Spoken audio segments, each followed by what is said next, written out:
नमस्कार, स्वागत है आपका TWC जीएस वर्ल्ड में। यदि आपने TWC जीएस वर्ल्ड को सब्सक्राइब नहीं किया है तो सब्सक्राइब TWC जीएस वर्ल्ड। हम अपने सामान्य विज्ञान के तहत पहले अपना जीव विज्ञान को पूरा करने का यहाँ पर प्रयास कर रहे हैं और ये जो आपकी पुस्तक है ये आपकी घटना चक्र का पूर्वावलोकन होगी, जिसके तहत हम पिछले 20 से 25 सालों के प्रश्नों का हम अवलोकन कर रहे हैं यहाँ पर। क्योंकि आयोग को के मन मस्तिष्क को जानने की कुंजी केवल हमारे पास एक ही रास्ता है, या तो हम उसका सिलेबस उठाकर देखें। और सिलेबस में भी देखो, प्री में तो इतनी क्लियरिटी नहीं दी हुई है, लेकिन आप एग्जाम में जितने भी सवाल आए हैं पीछे, यदि उनका आप एनालिसिस करेंगे तो आपको थोड़ी सी क्लियरिटी यहाँ पर आ जाएगी। फिर देखो, इसी जीव विज्ञान के तहत ये आपका लेक्चर नंबर 9 होगा और इसी लेक्चर नंबर 9 के तहत देखेंगे हम विटामिन और पोषण। विटामिन क्या होते हैं, दैनिक जीवन में इनका क्या यूज है, शरीर के लिए, मानव शरीर के लिए इनका क्या प्रयोग होता है। देखो, एग्जाम के पॉइंट ऑफ व्यू से भी आपके लिए बहुत ज़्यादा इंपॉर्टेंट है और आपको अपने शरीर का ध्यान रखने के लिए भी विटामिन बहुत ज़्यादा आवश्यक होंगे। क्योंकि यदि आपको पता होगा कि आपको आपके शरीर को किस विटामिन की आवश्यकता है तो आप आसानी से उसे टैकल कर सकते हैं। तो इसलिए दोनों ही तरीके से बहुत ज़्यादा इंपॉर्टेंट होगा। सबसे पहले हम देखेंगे इसका कॉन्सेप्ट और फिर उसके बाद में हम देखेंगे इसका एक तरीके से क्वेश्चन प्रैक्टिस कर लेंगे इसकी, जितने भी आयोग द्वारा क्वेश्चन पूछे गए। तो स्टार्ट करते हैं पहले कॉन्सेप्ट को। तो देखो, क्या होते हैं विटामिन। वो कह रहा है कि कार्बोहाइड्रेट्स, प्रोटीन्स, लिपिड्स, न्यूक्लिक अम्ल, जल, खनिज, लवण तथा विटामिन 7 प्रकार के प्रमुख पोषक पदार्थ हैं। मानव सहित सभी जंतु सामान्यतः इन्हें भोजन से प्राप्त करते हैं। इन पदार्थों में से जल व खनिज लवण अकार्बनिक पदार्थ हैं और शेष कार्बनिक पदार्थ होते हैं। कार्बोहाइड्रेट्स एवं वसाएं प्रमुख ऊर्जा उत्पादक पदार्थ हैं। ऊर्जा है। प्रोटीन शरीर का निर्माणात्मक पदार्थ है और विटामिन जो है वो जल, खनिज, लवण और उपापचयी क्रियाओं का नियंत्रण व नियमन करते हैं।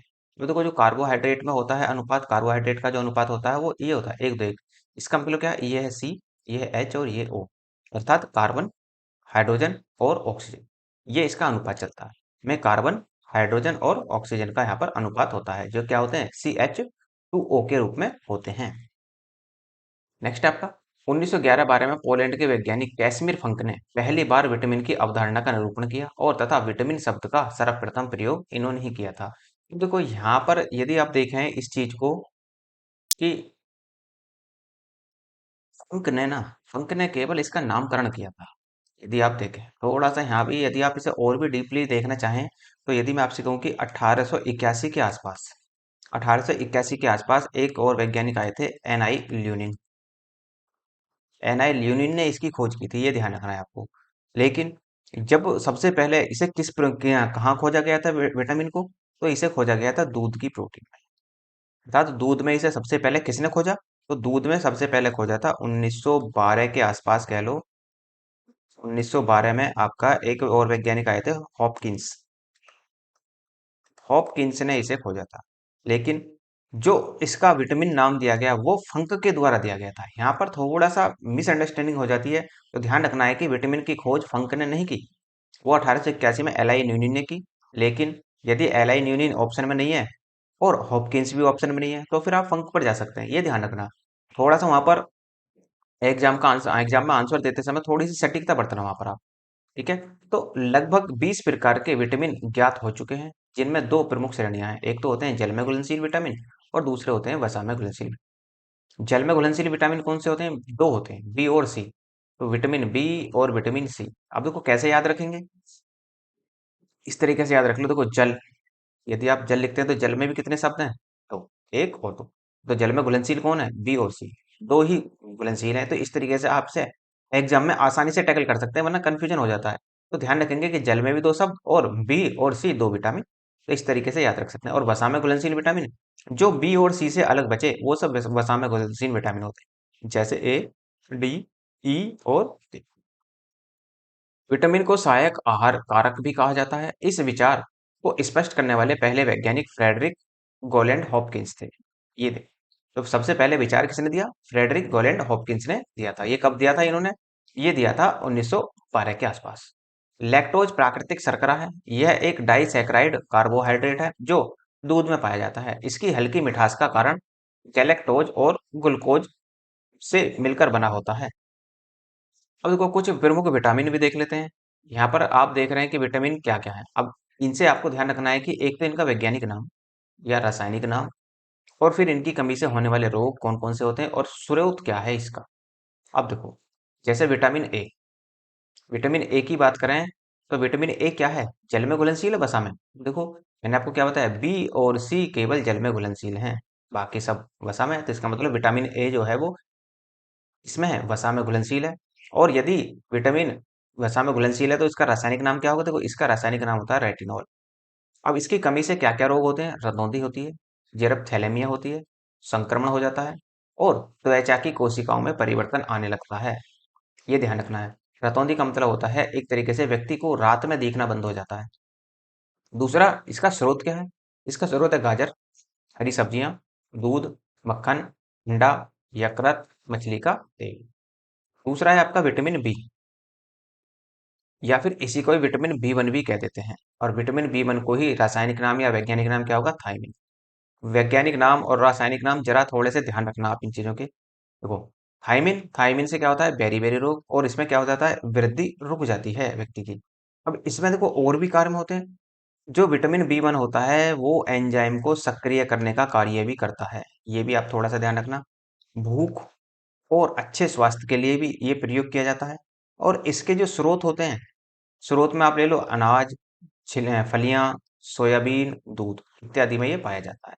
दूसरा होता है विटामिन बी 2, इसको बोलते हैं राइबोफ्लोविन। और इससे क्या होता है, राइबोफ्लोविन से जो होता है ये किलोसिस रोग हो जाता है। किलोसिस का मतलब जो कोड़ वो होते हैं ना, मुंह के दोनों तरफ की साइड जो होती है वो थोड़ा सा फटना शुरू हो जाती हैं। उसी तरीके से ही इसका कार्य क्या है, देखो इसका कार्य भी मैं ऐसे ही बता देता हूँ आपको। कार्य इसका कार्बोहाइड्रेट, प्रोटीन और वसा के एंजाइम को सक्रिय करता है, अर्थात कार्बोहाइड्रेट, वसा और प्रोटीन के जो एंजाइम होते हैं, जैसे ट्रिप्सिन है, पेप्सिन है, इनके जो एंजाइम होते हैं उनको सक्रिय करने का कार्य भी आपका राइबोफ्लोविन ही करता है। ऊतकों के विकास में ये मदद करता है विटामिन बी 1। त्वचा की मरम्मत के लिए भी प्रयोग किया जाता है।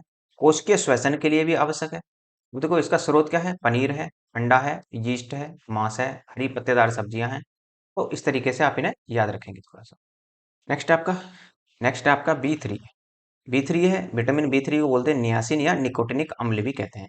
इसकी कमी से क्या होता है, इसकी कमी से देखो पेलाग्रा रोग हो जाता है। अब इसका कार्य क्या है, देखो कार्य इसका कार्बोहाइड्रेट, प्रोटीन, वसा के उपापचय में भाग लेता है, ये आप थोड़ा सा ध्यान रखना। और जो हमारा नर्वस सिस्टम होता है, अर्थात तंत्रिका तंत्र या तंत्रिका सिस्टम जो होता है, उसके सामान्यीकरण के लिए भी बहुत ज्यादा महत्वपूर्ण होता है।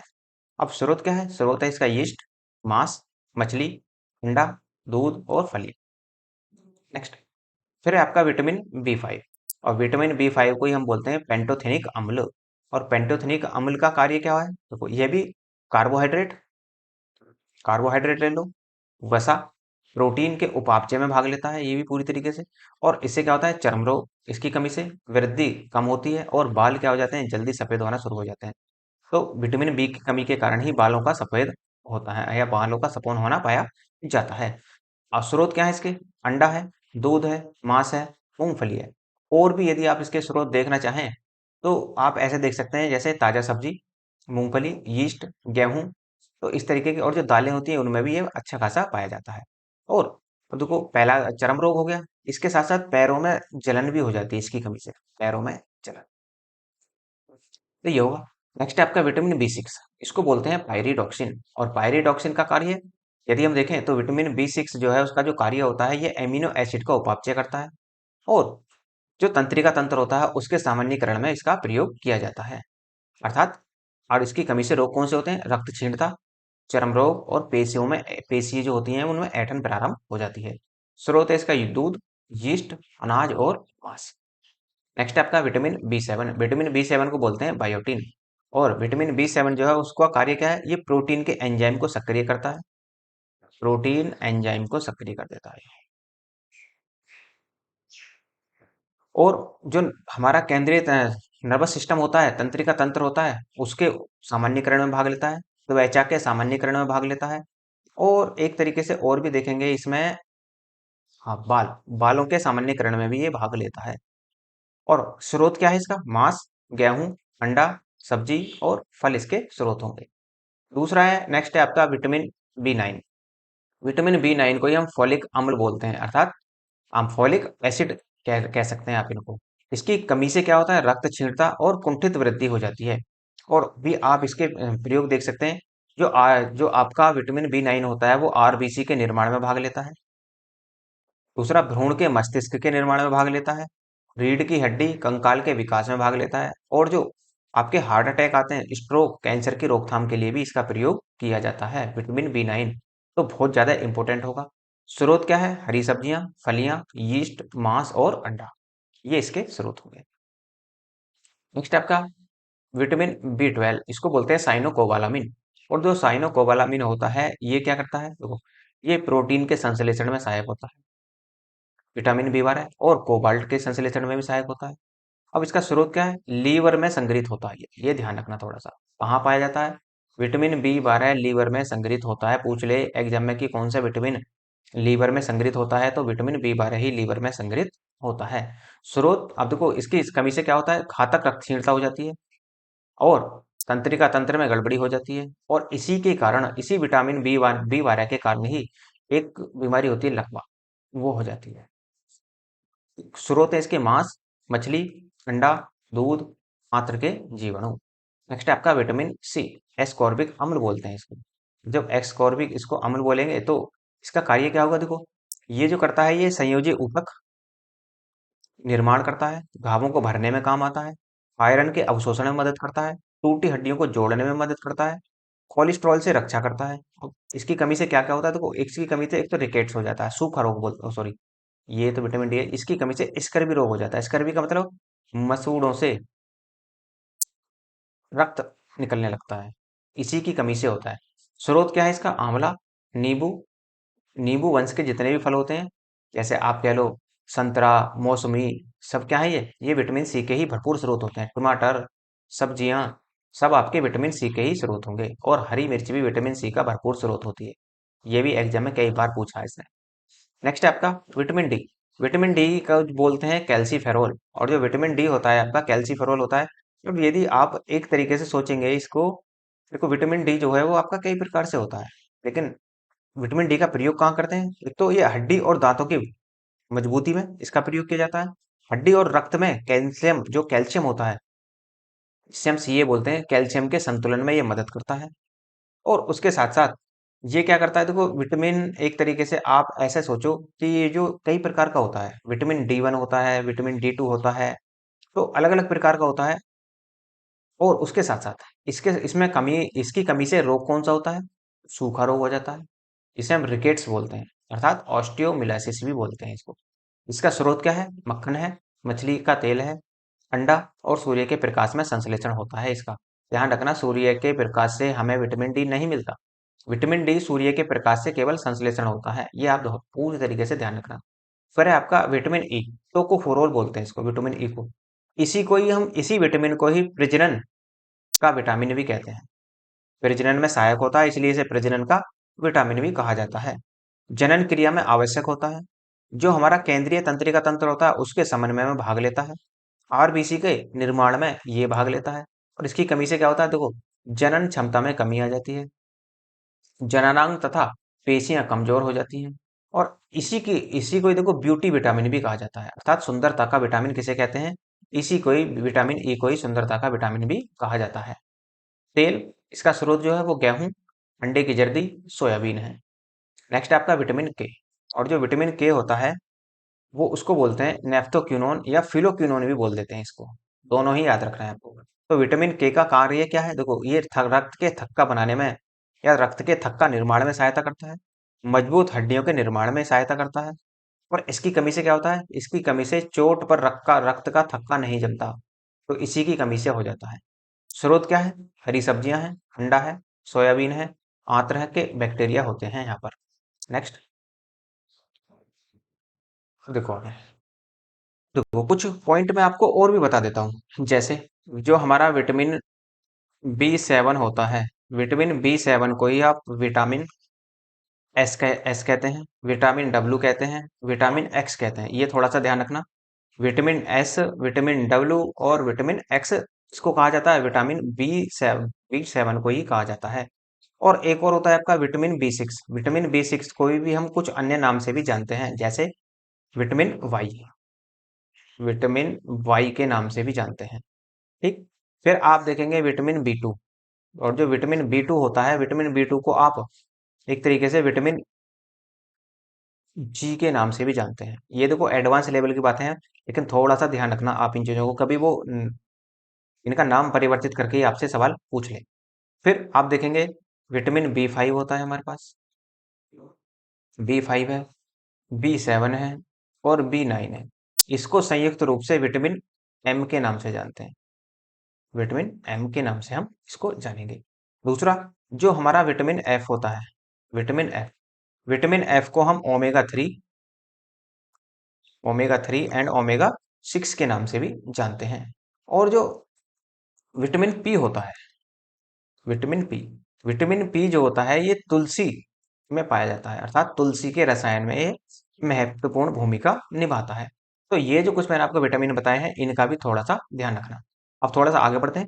अब देखो कैसीन एक फास्फो प्रोटीन है जो कि दूध में पाया जाता है। इसकी उपस्थिति के कारण दूध का रंग सफेद होता है। गाय के दूध में हल्का पीला रंग बीटा कैरोटीन की उपस्थिति के कारण होता है। और दुग्ध प्रोटीन को पहचानने वाला एंजाइम रेनिन होता है, जो कि दूध के घुलनशील प्रोटीन कैसीन को अर्ध ठोस एवं कम घुलनशील कैल्शियम पेरोक्सिनेट में परिवर्तित कर दूध को दही के रूप में जमा देता है। शिशुओं में जठर रस में यह पाचक एंजाइम होता है, किंतु वयस्कों में इसका अभाव होता है। दूध लैक्टोबैसिलस बैक्टीरिया के कारण खराब या खट्टा होता है। यह एक अति महत्वपूर्ण जीवाणु होता है जो पाचक नाल में पाया जाता है।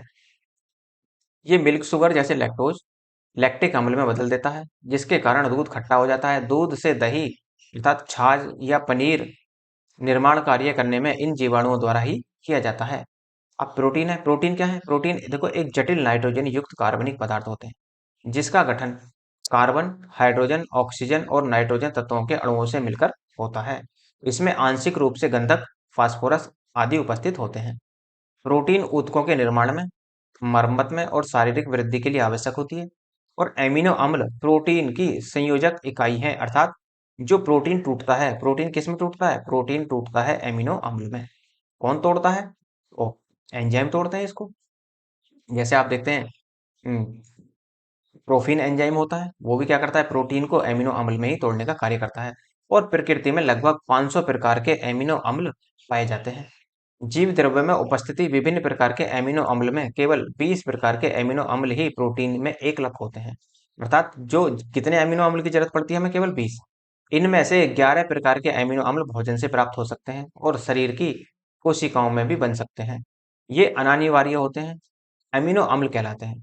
9 प्रकार के एमिनो अम्ल मानव केवल भोजन से ही प्राप्त करता है, इसलिए ये अनिवार्य होते हैं, एमिनो अम्ल कहलाते हैं। जैसे हिस्टिडीन, आइसोल्यूसिन, ल्यूसिन, लाइसिन, मेथाइनिन और फेनिलिन, ट्रिप्टोफैन, वेलिन और थ्रियोनिन अनिवार्य एमिनो अम्ल हैं। ग्लाइसिन, सेरिन, टाइरोसिन, एलिनिन और ग्लूटामिक अम्ल और ग्लाटामिन, प्रोलीन, एस्पर्टिक अम्ल, एस्परेजिन, अर्जिनिन और सिस्टीसिन अनिवार्य एमिनो अम्ल होते हैं। अल्फा कैरोटीन एक प्रोटीन है जो कि सींग में, जहाँ जो आपके जंतु वगैरह होते हैं, जो जानवर होते हैं, उनके सींग में, बाल में, नाखून में, खुर में, त्वचा आदि में उपस्थित होता है। यह केराटिन एक प्रकार है, यह केराटिन का एक प्रकार है। और टायरोसिन मस्तिष्क में एड्रेनलिन, एपिनेफ्रिन, नॉर एड्रेनलिन या इसे बोलते हैं नॉर एपिनेफ्रिन और डोपामाइन आदि न्यूरोट्रांसमीटर का निर्माण करता है। दूध में लगभग 87% जल पाया जाता है। इसके अतिरिक्त इसमें वसा, प्रोटीन, कार्बोहाइड्रेट, कैल्शियम, पोटेशियम इत्यादि भी पाए जाते हैं। दूध को पूर्ण आहार कहा गया है, जो कि सभी अवस्थाओं के लिए सर्वमान्य भोजन होता है।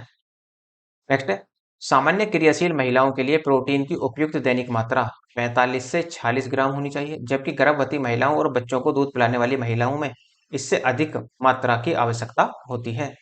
दूध पिलाने वाली मां को प्रतिदिन 65 से 70 ग्राम प्रोटीन की आवश्यकता होती है। मंडी या स्टार्च तथा सेल्यूलोज दोनों का वानस्पतिक उद्भव है। यह ग्लूकोज अणु से निर्मित बहुलक है और स्टार्च आयोडीन घोल के साथ क्रिया करके नीला काला रंग देता है। ये थोड़ा सा ध्यान रखना कि जब स्टार्च आयोडीन के साथ क्रिया करेगा तो वो क्या करेगा? तो वो नीला काला रंग देगा, जबकि सेल्यूलोज इस प्रक्रिया की प्रतिक्रिया नहीं करता। पादपों के बीजों और फलियों में स्टार्च एमाइलेज या एमाइलोपेक्टिन के रूप में उपस्थित होता है। मानव शरीर की कोशिकाएं आवश्यक वसीय अम्लों का संश्लेषण नहीं कर सकती। लिनोलिक अम्ल तथा अल्फा लिनोलिक अम्ल मानव स्वास्थ्य के लिए आवश्यक वसीय अम्ल हैं। तिलहनी फसलों में अधिकतम अल्फा लिनोलिक अम्ल अलसी या तीसी में पाया जाता है। अल्फा लिनोलिक अम्ल एक ओमेगा 3 वसीय अम्ल है जो रक्त नलिकाओं में वसा के जमाव को रोकने में सक्षम होता है। कुछ असंतृप्त वसा होती है, जैसे देखो असंतृप्त वसा क्या, संतृप्त वसाओं की तुलना में अधिक अभिक्रियाशील होते हैं। इनके अणुओं में किन्हीं कार्बन परमाणु के मध्य दोहरे बंध अर्थात डबल बॉन्ड होते हैं और संतृप्त वसाओं में दोहरे बंध नहीं होते। और बहुसंतृप्त वसा में अपघटन की दर काफी तीव्र होती है, जिसके कारण संवहनीय क्रिया में ऑक्सीजन के अधिक अणु ग्रहण कर लिए जाते हैं। इसके परिणाम स्वरूप मनुष्य में संवहनीय क्रिया बढ़ जाती है और बहु असंतृप्त वसा अम्ल मछली में प्रचुर मात्रा में पाया जाता है, जो मानव के लिए एक अच्छा पोषक तत्व माना जाता है। सूरजमुखी एस्टेरेसी कुल के अंतर्गत आता है। यह आवर्ती बीजी पौधा है जिसका उपयोग तेल बनाने में किया जाता है। इसका तेल एक अच्छी गुणवत्ता का खाद्य तेल है क्योंकि इसमें असंतृप्त वसा अम्लों की अधिकता होती है। अच्छा देखो, असंतृप्त कौन से होते हैं? असंतृप्त वो होते हैं, जैसे आप देखते हैं ना, जैसे सरसों का तेल एक संतृप्त, जो मतलब लिक्विड अवस्था में होते हैं वो असंतृप्त होते हैं। और जो ठोस अवस्था में मिलते हैं वो आपको कहाँ मिलेंगे? वो आपको संतृप्त वसा में मिलेंगे। और जो संतृप्त वसा होती है वो शरीर के लिए हानिकारक होती है। जैसे हम देखते हैं जो जानवरों के से हम घी भी बनाते हैं, वो भी क्या, वो भी एक संतृप्त वसा की ही श्रेणी में आते हैं। और असंतृप्त वसा अम्ल मानव के लिए अच्छा और पोषक तत्व माना जाता है। ट्रांस वसा या ट्रांसफैट किसे कहते हैं? देखो, का उपभोग शरीर में खराब एलडीएल, इसे बोलते हैं लो, जो आपका डेंसिटी लेवल होता है ये, और ये आपका एचडीएल को बोलते हैं हाई डेंसिटी लेवल। अर्थात उपभोग शरीर में खराब एलडीएल कोलेस्ट्रॉल के स्तर को बढ़ाता है और जो अच्छे एचडीएल कोलेस्ट्रॉल के स्तर को कम करता है, जो कि हृदय वाहिकाओं के स्वास्थ्य को क्षति पहुंचा सकता है। प्राय पशु उत्पन्न वसा तेल, हाइड्रोजनीकृत तेल दोनों ही ट्रांस वसा होते हैं।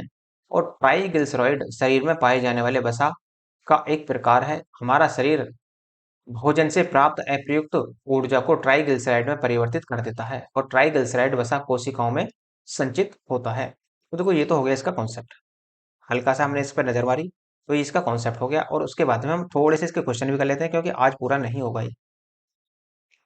देखो, निम्नलिखित में से कौन सा आहार मानव शरीर में नए ऊतकों की वृद्धि के लिए पोषक तत्व प्रदान करता है? तो ये तो है आपका, एक तरीके से यहाँ पर देखेंगे, कह रहा है कि कौन सा आहार मानव शरीर में नए ऊतकों की वृद्धि के लिए पोषक तत्व प्रदान करता है, तो ऐसा होता है पनीर। सी आंसर लगाएंगे इसका। पनीर मानव शरीर में नए ऊतकों की वृद्धि के लिए पोषक तत्व प्रदान करता है। यह दूध से बना एक उत्पाद है जिसे विभिन्न जीवाणुओं लैक्टोबैसिलस लैक्टिस तथा ल्यूकोनोस्टोवर्म द्वारा किण्वन के द्वारा तैयार किया जाता है। प्रायोबायोटिक खाद्य से संबद्ध निम्नलिखित कथनों पर विचार कीजिए। अब देखो इसमें क्या है। प्रायोबायोटिक खाद्य में सजीव जीवाणु विद्यमान होते हैं, यहाँ तक तो ठीक है, जो मानव के लिए लाभकारी जाने जाते हैं, ये ठीक है आपका। प्रायोबायोटिक खाद्य आंत्र फ्लोरा के अनुरक्षण में सहायता देते हैं, ये भी ठीक है। तो पूछ रहा है कि कौन सा सही है, तो दोनों ही सही है, सी आंसर होगा इसका। प्रोबायोटिक खाद्य में मानव के लिए लाभकारी सजीव जीवाणु विद्यमान होते हैं। साथ ही प्रोबायोटिक खाद्य आंत्र फ्लोरा के अनुरक्षण में सहायक होता है। उल्लेखनीय है कि आंत्र फ्लोरा मानव पाचन तंत्र में मौजूद अरबों जीवाणुओं को दी हुई संज्ञा है। आंत्र फ्लोरा में लाभकारी एवं हानिकारक दोनों ही प्रकार के जीवाणु होते हैं। प्रोबायोटिक खाद्य के लाभकारी जीवाणु आंत्र फ्लोरा के हानिकारक जीवाणुओं के साथ संतुलन बनाने में सहायक सिद्ध होते हैं। नेक्स्ट, न्यूट्रास्यूटिकल्स उत्पाद हैं जिनमें होते हैं, तो न्यूट्रास्यूटिकल उत्पाद कौन से होते हैं? तो पोषक विटामिन और खनिज उत्पन्न होते हैं, ये नहीं है आपका। पोषक प्रोटीन और वसाम्ल, ये भी नहीं होगा। पोषक और विषाक्त प्रभाव, ये भी नहीं होगा। तो पोषक और औषधि प्रभाव होता है इनमें, आंसर आपका डी लगेगा। तो न्यूट्रास्यूटिकल्स या शब्द न्यूट्रिशंस या फार्मास्यूटिकल्स शब्दों से मिलकर बना है। न्यूट्रास्यूटिकल उत्पाद नियमित पोषक मूल्यों के साथ साथ औषधीय लाभ प्रदान करने के लिए जाना जाता है। नेक्स्ट है, फंक ने निम्नलिखित में से किसका आविष्कार किया था? अब देखो, फंक ने यहाँ पर अंक किससे जुड़े हैं? अंक जुड़े हैं विटामिन से। तो आंसर क्या होगा आपका इसका? ए इसका आंसर लगेगा। 1911-12 में पोलिश वैज्ञानिक कैसिमर फंक ने पहली बार विटामिन की अवधारणा का निरूपण किया तथा विटामिन शब्द का सर्वप्रथम प्रयोग भी इन्होंने ही किया था। लेकिन ध्यान रखना, पहले से ही एनआई ल्यूनिन ने इसकी अवधारणा दी थी। ये भी आप ध्यान रखना 1882 में। तो थोड़ा सा कंफ्यूज नहीं होना, यदि ऑप्शन में ल्यूनिन नहीं है तो आप फंक को लगाएंगे फिर। नेक्स्ट है, निम्नलिखित में से कौन सा युग्म सही सुमेलित है? अब देखो, किस किस की खोज किस किस ने की थी, ये आपको थोड़ा सा यहाँ पर ध्यान रखने की वाली बात होगी। जैसे विटामिन ए की खोज मैकुलन ने की थी, ये आपका ठीक है। विटामिन बी की खोज मैकुलन ने की थी, ये भी आपका ठीक है। विटामिन सी की खोज जेम्स लिंड ने की थी, ये भी आपका ठीक है। और जो विटामिन डी होता है आपका, विटामिन डी की जो खोज है वो आपकी पॉल म्यूलर ने नहीं की थी। तो इसका मतलब आंसर क्या होगा आपका? डी ही लगेगा। जैसे जेम्स लिंक ने 1747 में बताया था कि खट्टे फलों के प्रयोग से स्कर्वी रोग से बचाव किया जा सकता है। खट्टे फलों में विटामिन सी पाया जाता है। पॉल म्यूलर ने विटामिन डी से संबंधित नहीं है। ये डीडीटी कीटनाशक गुणों की खोज व मलेरिया एवं पीत ज्वर से वेक्टर रोग की रोकथाम में इसका उपयोगिता के लिए जाने जाते हैं। विटामिन ए और विटामिन बी की खोज एल्मर मैकुलन ने की थी, जबकि विकल्प ए बी में मैकुलन नाम दिया गया है, जो कि क्या है पूरी तरीके से, वो भी आपका एक तरीके से देखा जाए तो त्रुटिपूर्ण ही है। विटामिन क्या होते हैं? तो विटामिन क्या होते हैं? विटामिन होते हैं कार्बनिक यौगिक। आपका आंसर ए होगा। विटामिन जटिल कार्बनिक यौगिक होते हैं जो शरीर में उपापचय अभिक्रियाओं में उत्प्रेरकों की क्रियाओं का नियंत्रण करते हैं। जंतुओं को अधिकांशतः विटामिन भोजन से ही प्राप्त होते हैं, क्योंकि इनका संश्लेषण पादप करते हैं। अब तक लगभग 20 प्रकार के विटामिन ज्ञात हो चुके हैं, जिनकी दो प्रमुख श्रेणियां होती हैं, एक तो जल में घुलनशील विटामिन और एक वसा में घुलनशील विटामिन। जल में घुलनशील विटामिन कौन से हैं? बी और सी। और वसा में ए, डी, ई और के। निम्नलिखित यौगिकों के किस समूह में सहायक आहार कारक कहा जाता है, या किस समूह को सहायक आहार कारक कहा जाता है? तो इसमें कहेंगे हम विटामिन को। आंसर आपका डी होगा। विटामिन एक ऐसा यौगिक है जो सहायक आहार कारक भी है। इस विचार को स्पष्ट करने वाले पहले वैज्ञानिक फ्रेडरिक गोलैंड हॉपकिंस थे। नेक्स्ट, जीवधारियों को कम से कम 27 तत्वों की आवश्यकता होती है, जिनमें 15 धातुएं इनमें से प्रभुत मात्रा में आवश्यक होती हैं। वे कौन कौन सी हैं? अब देखो, जो सबसे अधिक मात्रा में हम यूज करते हैं उसमें करते हैं हम एक तो पोटेशियम का, दूसरा सोडियम का, मैग्नीशियम का और कैल्शियम का। तो ये इनका प्रयोग हम आवश्यक मात्रा में करते हैं, तो सी आंसर लगाएंगे इसका। तो जीव धारुओं में potassium, sodium, magnesium, calcium, sulphur, chlorine इत्यादि की आवश्यकता अधिक मात्रा में होती है। अतः इन तत्वों को दीर्घ मात्रा पोषक तत्व कहते हैं, जबकि लघु मात्रा पोषक तत्वों की आवश्यकता जीवों को बहुत सूक्ष्म मात्रा में होती है। भोजन के वर्ग में प्रति यूनिट कैलोरी की मात्रा में सर्वाधिक होती है। तो सर्वाधिक किसमें होती है? वसा में। वसा में लगभग ये कह लो कि आप 9, एक तरीके से 9.3 के आसपास आपको कैलोरी मिलती है। 9.3 किलो कैलोरी के आसपास आपको यहाँ पर मिलती है। तो भोजन के वर्ग में वसा प्रति यूनिट कैलोरी की मात्रा सर्वाधिक होती है, क्योंकि इनमें ऑक्सीजन कम होने के कारण इनका ऑक्सीकरण अधिक होता है। 1 ग्राम कार्बोहाइड्रेट या प्रोटीन के उपापचय में 4 किलो कैलोरी, जबकि 1 ग्राम वसा के जारण में 9.3 किलो कैलोरी ऊर्जा प्राप्त होती है। वसा के स्रोत जंतु और वनस्पति दोनों ही हैं। नेक्स्ट, सेब का हृदय रोगियों के लिए विशेष महत्व है, क्योंकि इसमें बड़े पैमाने पर क्या पाया जाता है? इसमें बड़े पैमाने पर पोटेशियम पाया जाता है। आंसर आपका डी होगा। सेब का हृदय रोगियों के लिए विशेष महत्व है। इसके सेवन से कोलेस्ट्रॉल घटता है। सेब में पाया जाने वाला एंटीऑक्सीडेंट रक्त वाहिकाओं में पाए जाने वाले वसा से सुरक्षा प्रदान करता है। सेब में पर्याप्त खनिज तत्व पाए जाते हैं, जिसमें पोटेशियम महत्वपूर्ण है, जो हृदय की धड़कन को नियंत्रित करता है और उच्च रक्तचाप को सामान्य बनाए रखता है। नेक्स्ट है, आहार में नियमित रूप से ताजे फल और सब्जियां ग्रहण करना वांछनीय है, क्योंकि ये ऑक्सीकरण रोधी तत्वों के अच्छे स्रोत होते हैं। ऑक्सीकरण रोधी तत्व व्यक्ति के स्वस्थ बने रहने और दीर्घायु होने में किस प्रकार उनको सिद्ध होते हैं, अर्थात किस प्रकार सहायक सिद्ध होते हैं। तो अब देखो, इसमें यदि हम देखें, ये शरीर में उन एंजाइमों को सक्रिय कर देते हैं जो विटामिन के संश्लेषण के लिए आवश्यक होते हैं और विटामिन हीनता नहीं होने में मदद करते हैं। ये नहीं है। ये शरीर में कार्बोहाइड्रेट, वसा, प्रोटीन के अतिरिक्त ऑक्सीकरण को रोकते हैं और ऊर्जा को अनावश्यक नष्ट होने से बचाने में मदद करते हैं। ये भी नहीं है आपका। ये शरीर में चयापचय के उत्पाद के रूप में उत्पन्न मुक्त मूलकों को निष्क्रिय बनाते हैं। ये आपका आंसर होगा, तो आंसर सी लगेगा इसमें। प्रत्युक्षीकारक या प्रत्युपचायक वे यौगिक हैं जिनको अल्प मात्रा में दूसरे पदार्थों में मिला देने से वायुमंडल में ऑक्सीजन के साथ उनके अभिक्रिया का निरोध हो जाता है। ऑक्सीकरण एक रासायनिक प्रक्रिया है जिसमें इलेक्ट्रॉनों का स्थानांतरण किसी पदार्थ से ऑक्सीकारक एजेंट में होता है। ऑक्सीकरण अभिक्रिया के फलस्वरूप मुक्त मूलक उत्पन्न हो सकते हैं जिनके द्वारा कोशिकाओं को क्षति पहुंचाने वाली श्रृंखला अभिक्रिया आरंभ हो जाती है।